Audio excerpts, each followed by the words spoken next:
հայաստանցիներից գոհ ենք, ինչպես եւ Հայաստանի բոլոր բնակավայրերից։ Դուք կարող եք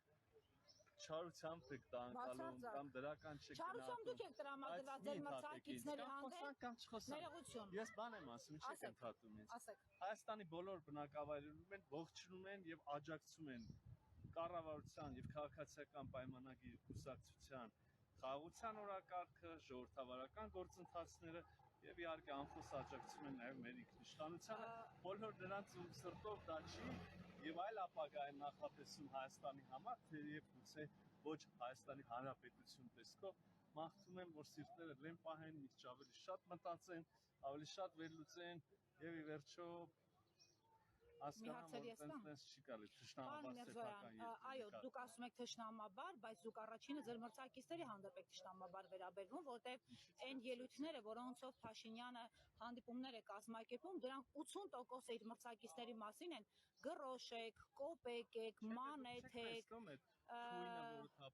բայց դուք կարող եք բարձր լինել, իդեպ ձեր թափած թույնին հաստատ չի կարող գերազանցել, ես ձեր թևին նկատի ունեմ, համենայն դեպս այն արտահայտությունները, որոնք երկրի վարչապետի շուրթերից են ընչում, հենց նոր նաև դուք լսեցիք եւ ես նկարեցի։ Կներեք, խուրդա,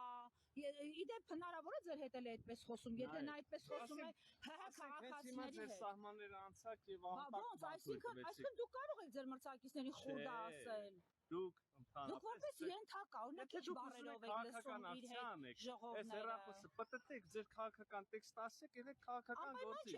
Եթե դուք հարց եք տալիս, սպասեք պատասխանեմ։ Պարոն Միրզոյան, անպայման է ձեզ զուգան հարցերը։ Ես արագ եմ խոսում, իսկ դուք կալման պրոբլեմ ընդհանրապես ունեք։ Ուզում եք լսեք, իսկ ուզում եք կռվեք։ Հարցնում եմ, կարելի է ձեր մրցակիցների մասին խոսել այդ բառամթերքով։ Ի վերջո նրանք ՀՀ քաղաքացի են եւ այն 3 միլիոն վարչապետերից մեկը։ Ավարտեցիք, դե հիմա ուշադիր լսեք։ Բոլոր նրանք, ովքեր իրանց թույլ կտան, թույն թափեն, ապա տեղեկատվություն տարածեն, սրիկայաբար, պիտակավորեն վարչապետին եւ քաղաքական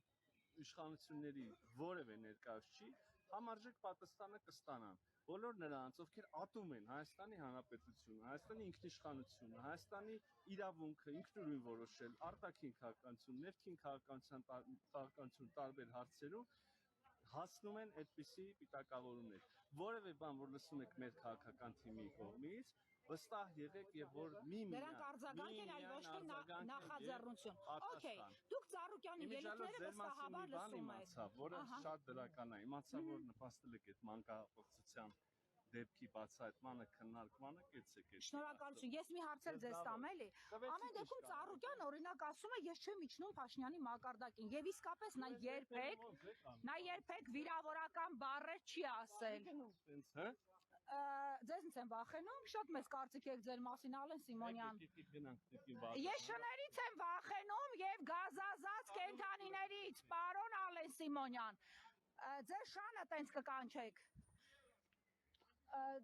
Դու ես իմ թաղամասում եք, ես եմ որոշում, թե ինձ ոնց պահեմ։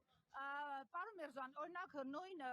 Գագիկ Ծառուկյանը իրեն շատ կոռեկտ է դրսևորում եւ ասում է ես չեմ իջնի իր մակարդակին եւ չեմ քննարկի նույնիսկ իր ասածները, բայց ինեն էլ դոդի գագո, էլ պրոռուս, չգիտեմ ինչ գրեհիկ ձևակերպման է, չգիտեմ նոր ինչ բառեր ասես։ Գրեհիկա, հա։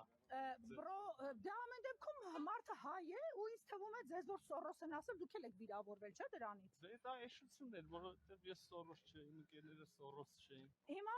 պետական դավաճանության մեջ է մեղադրվում օրինակ Թևանյանը, սա չի նշանակում, որ դուք ըստ էության թշնամանքի մեջ մեղադրեցիք Ռուսաստանին։ Նույնիսկ մի քիչ հեռու պա եկել այդ գլազովկի էֆեկտով նկարում եք։ Դուք շատ սիրուն եք երևում, ինչի եք մտածում։ Հա, լավ է որ դες ճաշակում։ Հիմա լսեք ինչ եմ ասում։ Նույնիսկ ամենաբարեկամ երկրի համար լրտեսություն անելը լրտեսություն է, կապ չունի, այդպես բարեկամ թշնամի երկիր չկա։ Եթե երրորդ երկրի քո երկրի գաղտնի տեղեկատվությունը